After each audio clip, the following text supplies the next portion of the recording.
Hello students, पिछले video में हमने आपको द्विघात बहुपद के शून्य ज्ञात करना सिखाया। उसके अलावा आपको विभाजन एल्गोरिथम के बारे में जानकारी दी। विभाजन एल्गोरिथम से संबंधित कुछ प्रश्न भी हल करके बताए। आज हम तीसरी प्रश्नावली शुरू करने जा रहे हैं और तीसरी प्रश्नावली है दो चरों वाले रैखिक समीकरण युग्म। दो चरों वाले रैखिक समीकरण युग्म प्रश्नावली का नाम है। अब आपको हम बता दें कि ये दो चर वाले रैखिक समीकरण युग्म कैसे होते हैं। जैसे एक समीकरण लिया हमने कि 2x + 3y = 5। तो आप देख सकते हैं इसके अंदर कि ये आपके सामने जो समीकरण है इसमें दो चर हैं। तो यहाँ पे आपको जो समीकरण दिए जाएंगे उनमें आपको दो चर दिखाई देंगे, एक x एक y है। दो चर वाले रैखिक समीकरण किसे कहते हैं? जिनके ऊपर कोई घात नहीं होती। आप देख सकते हैं इनके ऊपर कोई घात नहीं है, या फिर से मान लीजिए जिनकी अधिकतम घात 1 होती है। तो दो चर वाले रैखिक समीकरण में दो चर दिए जाएंगे, जो समीकरण दिया होगा वो रैखिक होगा, और युग्म यानी आपको दो समीकरण दिए जाएंगे, पेयर दिया जाएगा इसके अंदर, फर्स्ट एंड सेकंड दो समीकरण आपको दिए जाएंगे। अब यहाँ पे हम आपको बता दें कि जो दो चर वाले रैखिक समीकरण हैं वो किस रूप के होते हैं और कितनी विधियां यहाँ पे आपको पढ़नी पड़ेगी। तो देखिए, दो चर वाले रैखिक समीकरण को हल करने की दो विधियां हैं मुख्यतः। देखिए समझ लीजिए, दो चरों वाले रैखिक समीकरणों को हल करने की विधियां। पहली विधि का नाम है ग्राफीय विधि, जिसमें ग्राफ बनाई जाएगी। दूसरी विधि का नाम है बीजगणितीय विधि। बीजगणितीय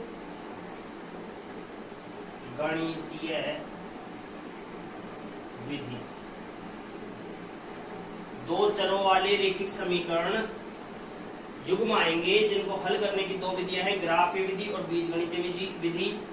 बीजगणितीय विधि में तीन विधियां चलती हैं। प्रतिस्थापन, दूसरी है विलोपन, और तीसरी है वज्रगुणन।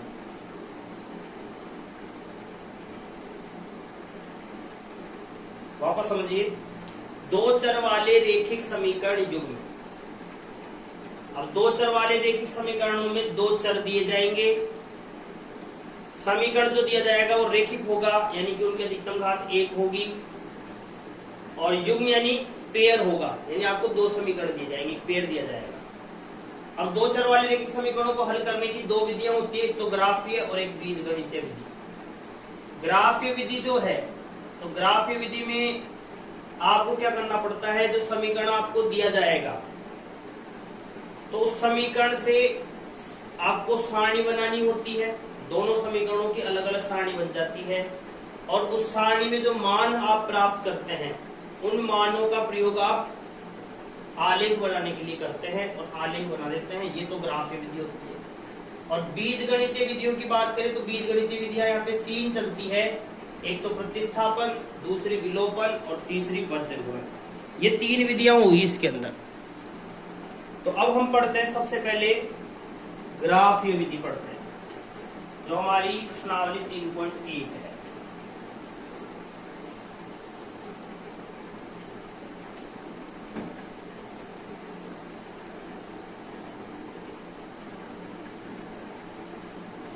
प्रश्न देखिए, आफताब अपनी पुत्री से कहता है कि 7 वर्ष पूर्व मैं तुमसे 7 गुनी आयु का था, अब से 3 वर्ष बाद मैं तुमसे केवल 3 गुनी आयु का रह जाऊंगा। इस स्थिति को बीजगणितीय और ग्राफीय रूप में व्यक्त कीजिए। देखिए इधर, यहाँ पे आप समझेंगे आफताब और उसकी पुत्री के बीच बात चल रही है। तो आफताब अपनी पुत्री से क्या कह रहा है कि 7 वर्ष पहले, यानी 7 वर्ष पहले की बात कर रहा है।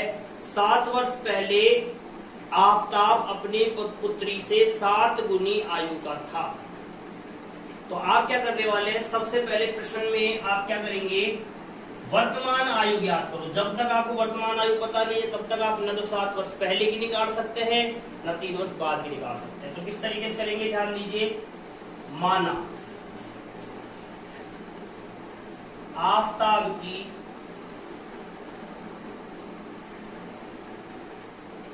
वर्तमान आयु,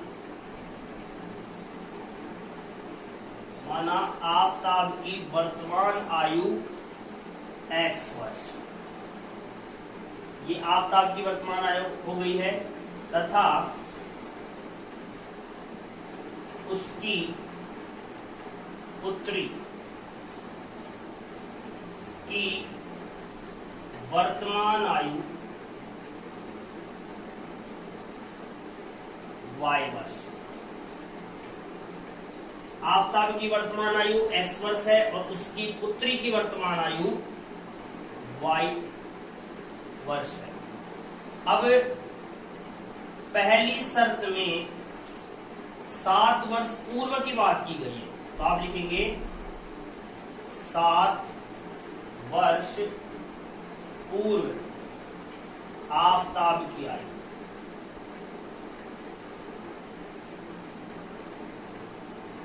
सात वर्ष पूर्व आफताब की आयु, 7 वर्ष पूर्व आफताब की आयु। इस समय आफताब की आयु x वर्ष है तो 7 वर्ष पूर्व हो जाएगा x - 7। अब उसकी पुत्री की निकाल देते हैं, तथा पुत्री की आयु 7 वर्ष पूर्व,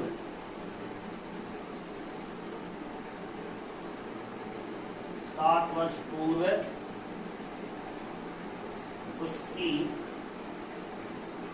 पुत्री की आयु बराबर y - 7 वर्ष। पिता की आयु यानी आफताब की आयु x - 7 वर्ष पहले की बात चल रही है, वर्तमान आयु हमको पता है x वर्ष है, और उसकी पुत्री की वर्तमान आयु y - 7 है। अब प्रश्न को ध्यान से पढ़ो आप कि 7 वर्ष पूर्व आफताब की आयु, तो पहले इधर तो आफताब की आयु लिख देंगे, इधर उसकी पुत्री की आयु लिख देंगे, और प्रश्न को ध्यान से पढ़ेंगे। आफताब की आयु उसकी पुत्री की आयु की 7 गुना थी, पुत्री की आयु की 7 गुना, यानी कि हम पुत्री की आयु को 7 से गुना कर देंगे, और समीकरण बनाने के लिए बीच में बराबर का चिन्ह लगा देंगे, दोनों का संतुलन हो जाएगा। तो ये हो जाएगा आपका x - 7, 7 गुणा y करोगे 7y, 7 को 7 से गुणा करेंगे तो 49। तो x - 7y -7 है, 49 को लेके आओगे तो प्लस का 49, ये हमने पक्षांतर कर दिया है। तो x - 7y 49 में से 7 घटाओगे तो प्लस के 42 आएंगे। ये आपका समीकरण नंबर हो गया फर्स्ट। तो इस तरीके से आफताब की वर्तमान आयु आपको पता थी, उसकी पुत्री की वर्तमान आयु आपने पता दी। आफताब की वर्तमान आयु को x माना है, उसकी पुत्री की वर्तमान आयु को y माना है। पहली शर्त में 7 वर्ष पूर्व की बात की गई है, तो 7 वर्ष पूर्व आफताब की आयु अगर हम निकालते हैं तो 7 वर्ष पूर्व आफताब की आयु हो जाती है x - 7 वर्ष, और 7 वर्ष पूर्व उसकी पुत्री की आयु निकालते हैं तो y - 7 वर्ष हो जाती है। अब देखिए इसमें शर्त दी हुई है कि आफताब की आयु उसकी पुत्री की आयु की 7 गुना है, तो x - 7 आफताब की आयु है, पुत्री की y - 7 है।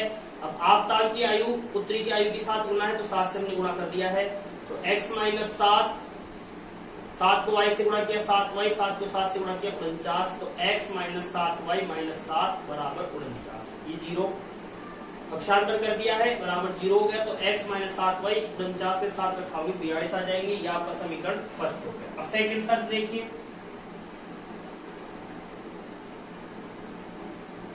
सेकंड शर्त है 3 वर्ष बाद, 3 वर्ष बाद आफताब की आयु, तो 3 वर्ष बाद आफताब की आयु जाएगी x + 3 वर्ष, ठीक है। और 3 वर्ष बाद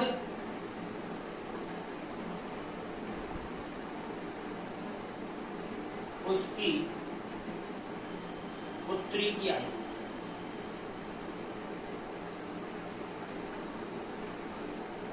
पुत्री की आयु हो जाएगी आपकी y + 3। अब देखिए शर्त के अनुसार आफताब की आयु 3 वर्ष बाद उसकी पुत्री की आयु कितनी गुनी है, यानी किसको किससे गुणा करेंगे, 3 से गुणा करेंगे पुत्री की आयु। तो x + 3 बराबर 3y + 3 को 3 से गुणा करेंगे 9। तो x + 3 - 3y - 9 बराबर 0। पक्षांतर किया है x - 3y, 9 में से 3 घटाओगे तो -6। ये आपका समीकरण नंबर हो गया दूसरा। यानी कि हमने आपको यहाँ पे जो प्रश्न दिया हुआ था उस प्रश्नों की दोनों शर्त को पढ़ करके समीकरण बनाना सिखा दिया है। ये भी 2 चरों वाला रैखिक समीकरण है और ये भी 2 चरों वाला रैखिक समीकरण है। 2 चरों वाले रैखिक समीकरण युग्म हो चुके हैं, दोनों समीकरण बनाना हमने सीख लिया है। अब अगले वीडियो में हम आपको इनसे सारणी बनाना सिखाने वाले हैं और ग्राफ बनाना सिखाने वाले हैं। पहले हमको समीकरण बनाना अच्छे से आ जाना चाहिए, ये अच्छे से सीख गए तो सारणी और ग्राफ बनाने में ज्यादा समस्या नहीं आती। तो अगले वीडियो में आप देखें सारणी किस तरीके से बनानी है इसकी, इन दोनों समीकरणों की, और ग्राफ किस तरीके से बनानी है।